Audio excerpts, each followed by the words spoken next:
Today's khutbah, in any case, I wanted to share with you some things about something that we recite all the time, something that we say all the time, and we overlook, I would argue, all the time.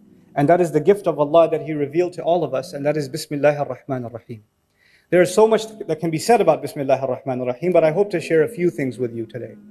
The first of them is obviously the most common that you might be familiar with, is in the name of Allah. That's how it begins, in the name of Allah. We'll get to ar-Rahman ar-Rahim in a little bit. But when you say in the name of Allah, it's the Arabic word ism that has been translated as name. But actually the Arabic word ism comes from the original wasam.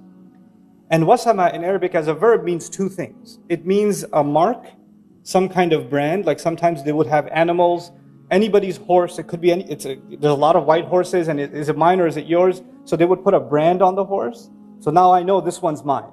So it's a mark that distinguishes this horse from every other horse. Similarly, there are twins. I don't know which, is this Abdullah or Abdul Kareem? I don't know which one. One of them has a birthmark. That's his wasam. A mark that distinguishes someone, that you can't confuse them with anybody else now. That's actually one of the meanings of wasam. And the other meaning of wasam is actually comes from wasama, and from it you get words like wasim and wisam, which means beauty. In other words, not only is there a mark, but it's a mark of beauty. Those are two things that come within that word. When we say Bismillah ar-Rahman ar-Rahim, we're acknowledging something about Allah. That every one of His qualities, everything that He does, is something that's unique to Him. It cannot be confused with anyone else. The way Allah shows mercy, the way Allah guides, the way Allah provides, the way Allah plans, the way Allah does anything that He does is unique to Him. It cannot be compared. That is His unique mark. That's the first thing. But the second thing also is that everything Allah does, whether you understand it and I understand it or not, has beauty in it. Everything Allah does has beauty in it. And that's just inside when we just invoke the name Ism. But now let's take this a step further. When we say in the name of Allah, instead of just saying, you're just mentioning Allah, just calling on Allah, but actually invoking the name of Allah, and actually by invoking the name, the uniqueness of Allah and the beauty of all of the qualities of Allah, we're actually, like Imam al-Alusi rahimahullah commented, al-ba'u lil-isti'ana, that you're asking Allah's help. When you say Bismillah ar-Rahman ar-Rahim, you're actually asking Allah's help. But human beings need different kinds of help. When you're sick, you need someone to cure you. When you're tired, you need someone to help you. When you're confused, you need someone to clarify for you. When you don't know, you need someone to educate you. When you're lost, you need someone to guide you. It's not one kind of help. If you're hungry, you don't need to be educated right now, you need to be fed. It's a different kind of help. So when you ask Allah for help, then at a different occasion, you need a different kind of help. And of course, every one of Allah's names provides a different kind of help. When Allah calls Himself Al-Hadi, the one who guides, then of course the help He will give us, that He'll guide us. When He calls Himself the provider, Ar-Razaq, Ar-Raziq and Ar-Razaq, the one who provides over and over again, then obviously He's in that name, He's going to be giving me provision.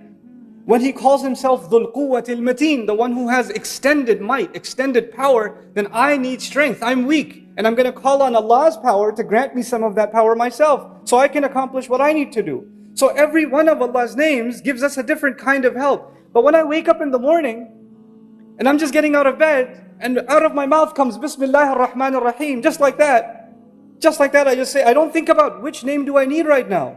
Do I need Allah to give me the strength to get up? Do I need Allah to guide me this morning? Do I need Allah to help me plan my day? Do I need Allah to provide me halal rizq? Do I need Allah to provide me peace in my family and security? Which name of Allah should I call on? And it is the gift of Allah that by using just the word ism, it is all of the names of Allah, all of the unique qualities of Allah, all of the beautiful things about Allah that you included just inside the word ism, whether you thought of all of those names or not. This is the mercy of Allah. I could not have thought of all of the things that I need from Him, because I don't need one thing, I need too many things. I'm in too much need. And so I can't even think of all of those names. وَلِلَّهِ Asma'ul Husna, فَادْعُوهُ بِهَا, He says. For Allah, they're the most beautiful names. Call Him by all of those beautiful names. But how many people are going to learn all the names of Allah? Not everybody will know all the names of Allah, but we need all of them. So Allah gave us a gift. When we say Bismillah, just Bismillah, we've already called upon all of Allah's names. The one you will ever learn and the one you will never learn, all of them have been included. Subhanallah. And that's a gift of Allah Azza wa Jal when we say Bismillah ar-Rahman ar-Rahim. Now, the second thing on this point, وَلِلَّهِ الْمَثَلُ الْأَعْلَى. Sometimes to appreciate what Allah does for you and me, because what He does is unique. Sometimes it's healthy to make a comparison how we deal with each other. There's a father, or a mother even, and she pours her love out on her child. She takes care of this child even before the child is born. This kid is inside her stomach, causing her pain, destroying her body from within, and all she does is make dua for him. When will you ever find another human being, all you do is cause them pain? Every day goes by, the womb gets heavier and heavier. Now she's throwing up even more and more and more. Food starts tasting like paper. She can't even sit down straight. Her back hurts all the time. She's even hurting when she's sleeping. She has to and she's worried about her, and she's hungry all the time because the baby takes all the food. And it doesn't even taste good for her to eat. This creature causes her pain upon pain upon pain. وَهْنًا عَلَى وَهْن كَمَا يَقُولُ الْقُرْآنِ. Subhanallah. Weakness on top of weakness. Burden on top of burden. And yet all she does is her love keeps increasing. Her love doesn't go down, it keeps increasing. It doesn't say, enough already, child. I had enough. I've been dealing with you for 6 months. There's 3 more months to go. She doesn't do that. Her du'as start increasing. She comes to the imam and says, which surah can I recite so my baby can hear it? And then the baby comes out and almost kills her. Almost kills her. She bleeds almost to death. And when will you ever have someone that bleeds you? That almost kills you? And the first thing you want to do is take care of them and hug them and feed them. That's your mother. That's what she does. And that's just what she did at birth. What the love that she's given you, the support that she's given you, even when you're an adult, so many of you, there's no one you can talk to and you'll talk to your mother. There's no one who will understand you, your mother will understand you. There's no one who will feel your pain, your mother will feel your pain. That's not just when we were babies, even when you're 50 years old, it doesn't matter. And that mother, somebody goes to her, the son goes to her and says, Mom, you're so great. You make such good roti. Please help me. And the mother's thinking, that's all I'm good for? I've done nothing else for you but make roti? That's the one thing that came in your mind? All the other sacrifices I made? I took, 5 different trains and 3 different buses to get a job so you can go to college and all you can thank me is you made roti the other day? That's all that came in your mind? How ungrateful are you? She doesn't say it, but she feels it. She doesn't say it, she still loves you. But you and I, no matter how hard we try, we can never acknowledge the goodness of our mother. We can't do it. If we were to call on Allah with one name, imagine you called on Allah, Ya Razzaq, Bismillah Razzaq. I just call on Allah the name of Razzaq, that's it. Then you're only appreciating what about Allah that He provided for you. But you didn't appreciate that He guides you. You didn't appreciate that He protects you. You didn't appreciate that He secures you and gives you good people in your life. You didn't appreciate that He gives you knowledge. You didn't appreciate that He made you Muslim, that He gave you your health, that He gave you your job. You didn't appreciate any of those things. You just reduced everything about Allah to one of the things He does. One of them. And Allah kept us from reducing Allah Himself subhanahu wa ta'ala because that's offensive.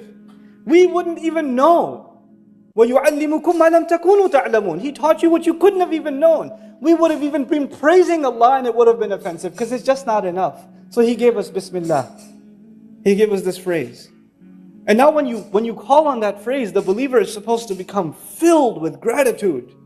We're supposed to be overwhelmed at how much and how many ways Allah helps us. And how many ways Allah provides us. There are no other relationships like this one. I go to my teacher for knowledge. I go to my parents for support. And when I'm young, for provision. I go to my spouse for emotional support and love. I go to different people for different things.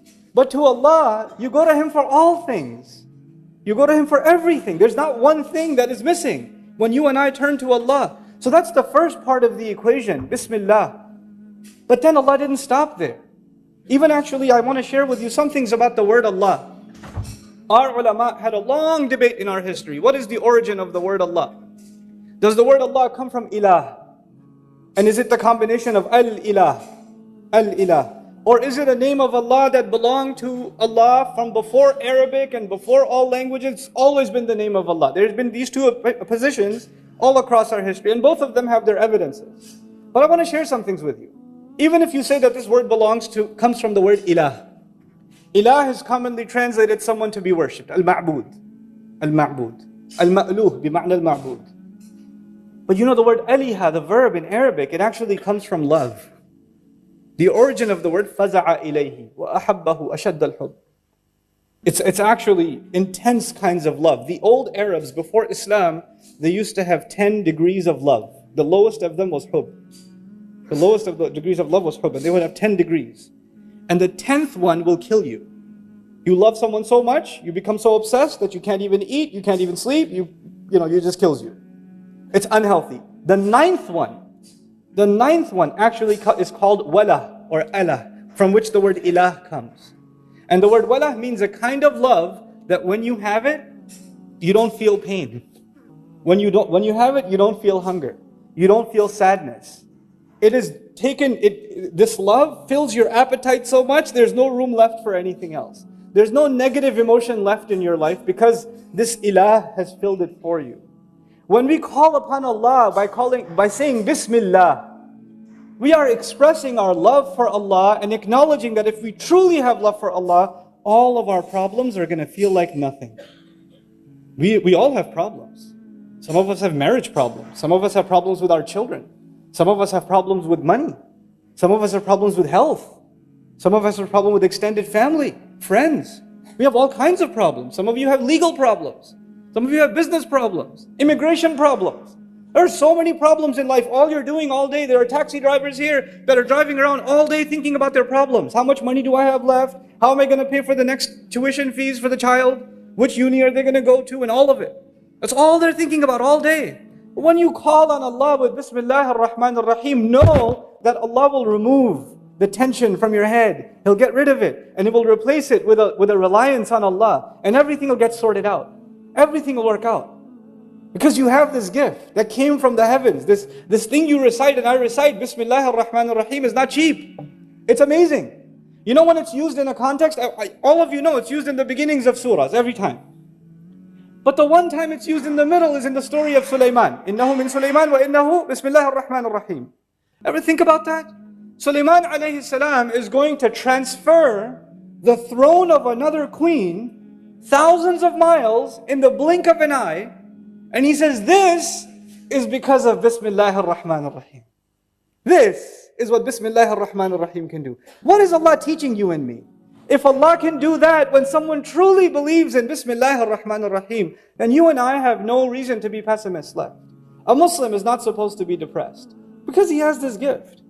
You know, if you had, I'll tell you a secret. Think about this as an analogy. It'll help you, inshallah ta'ala. It helped me a lot. You have all these problems, money, health, family, all these issues in your life. And they only seem to be getting worse. They don't seem to be getting better. The arguments are getting more and more nasty. And, you're just buried and buried and buried. There are young men here, young women here that can't get married. And either the family doesn't agree, or the guy is not right, or the girl is not right, or nothing is right, or, And is it even going to happen? She's getting older and older. The father's getting worried. How am I going to get my daughter married? All of these problems are happening. And imagine one day that somebody comes to you and says, here's an envelope. You can open it in 30 days. But I'll tell you there's 2 million pounds in here for you. But you can only open it in 30 days. Okay? But it's in your hand already. You have it. Even if you don't have enough food for lunch. Even if you don't have enough money to pay the electricity bill. You have nothing in your hand. For 30 days, you're still poor. But you're the happiest man I've ever met. You're still walking around without shoes on the street. And I'm like, hey man, why are you so happy? You don't know.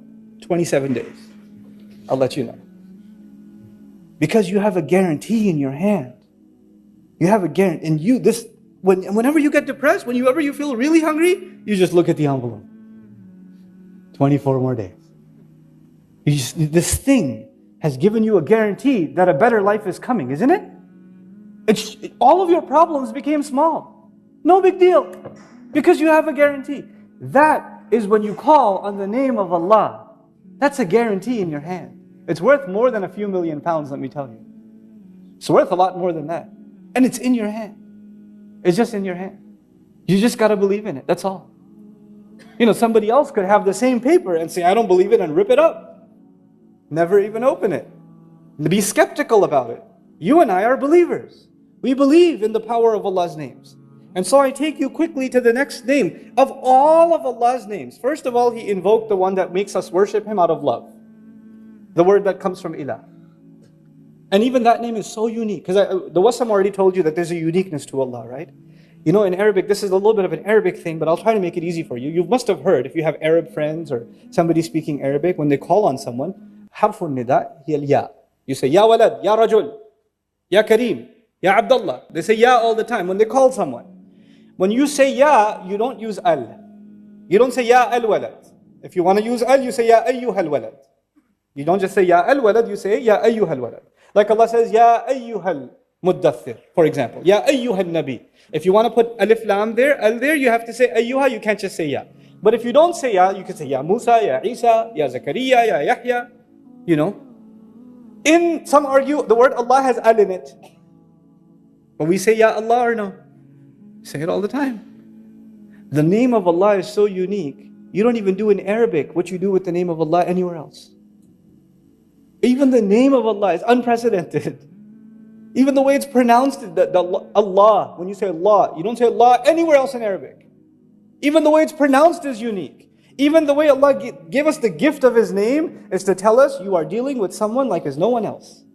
He's like nobody else. He will help you like nobody else. He loves you like nobody else. He cares for you like nobody else. He remembers you like nobody else. He's always with you like nobody else. Everyone else will leave you. Everything else will leave you. Allah will never leave you. That's what He reminds you and me of. That's what He reminds you and me of. Now, there's a lot to talk about, like I said, but I will finish on time. I respect the fact that a lot of you have to get back to work and have other responsibilities. I have about 5 minutes left, so a few things I'll try and squeeze in about this beautiful phrase. The two names of Allah, of all of His names that He could have included. You know, because He has the best of all names. But the two descriptions that He wanted us to know every time we do something, every time we call on all of His qualities, of them, two of them should come to the front of our mind. Meaning two of His qualities overshadow everything else. When you think of everything else about Allah, it is under these two. And those are Ar-Rahman Ar-Rahim. Ar-Rahman Ar-Rahim. What incredible two names. Ar-Rahman simply means three things. It means that Allah's love and mercy and care is extreme. Mubalagha means it's beyond what you can imagine. It also means, so it's extreme, that's the first thing. The second thing is that it's immediate. The second thing is that it's immediate, which means you don't have to wait for it. It's happening right now. And the third of the meanings of when you use fa'lan, that's the scary one, it's actually not permanent.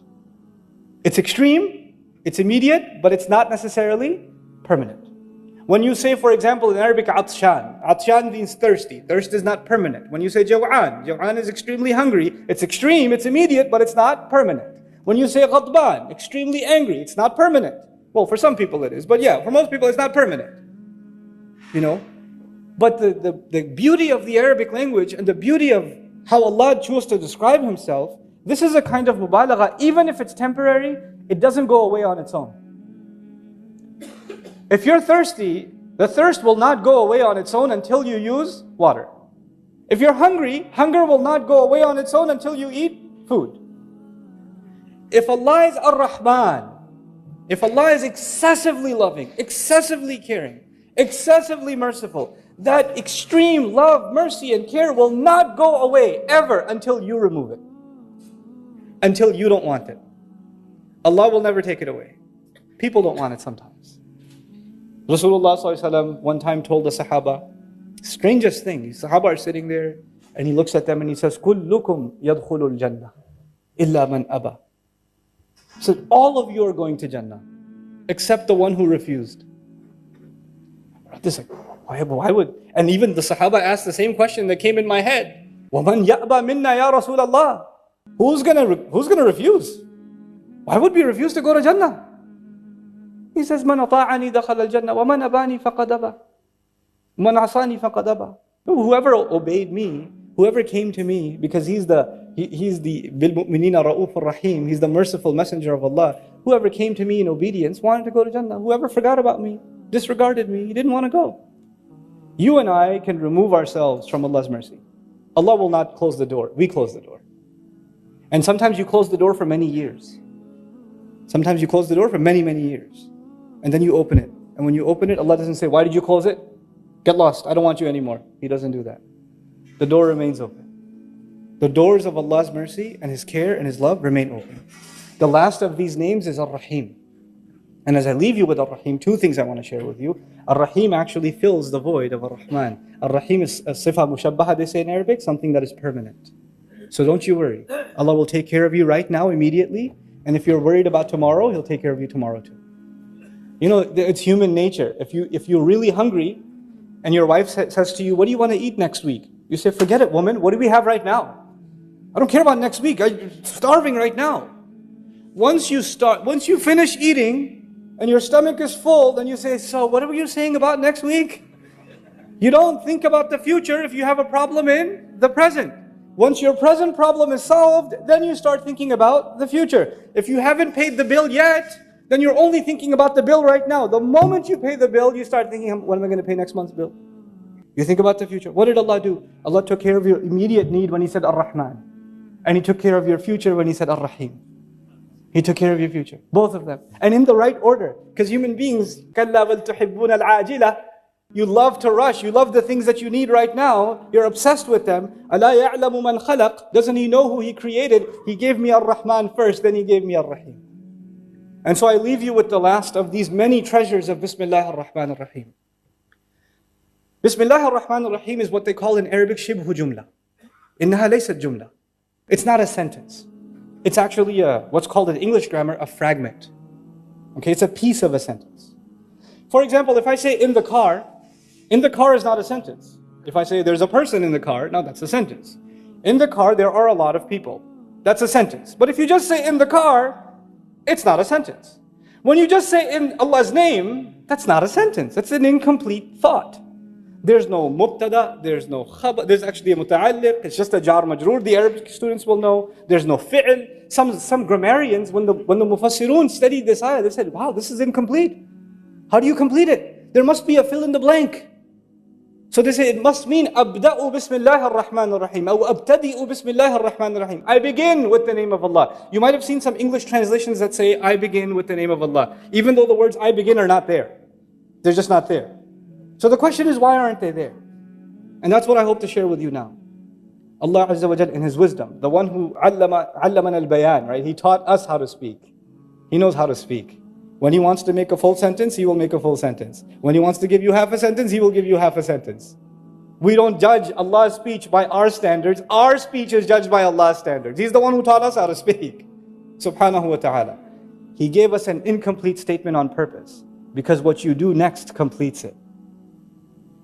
In the name of Allah, I eat. In the name of Allah, I get out of bed. In the name of Allah, I wash my face. In the name of Allah, I get in my car. Everything you do is actually completing Bismillah ar-Rahman ar-Rahim. It is as though this beautiful gift of Allah was waiting to complete everything you do. It's the other way too. Now you know what you understand? There's lazim and malzoom. If you do anything without Bismillah ar-Rahman ar-Rahim, it's incomplete. This was a part of it. This is a part of the equation. It had to be. In small things and big things. And so, now that my time is up, inshallah ta'ala, at some other time perhaps I'll come and share with you one of the beauties of Bismillah ar-Rahman ar-Rahim in the one surah where there's no Bismillah ar-Rahman ar-Rahim, Surah At-Tawbah. But that's for another time, bi'idhnillah ta'ala. Barakallahu li wa lakum fil Qur'an al-Hakim wa nafa'ani wa iyyakum bil ayati wa dhikr.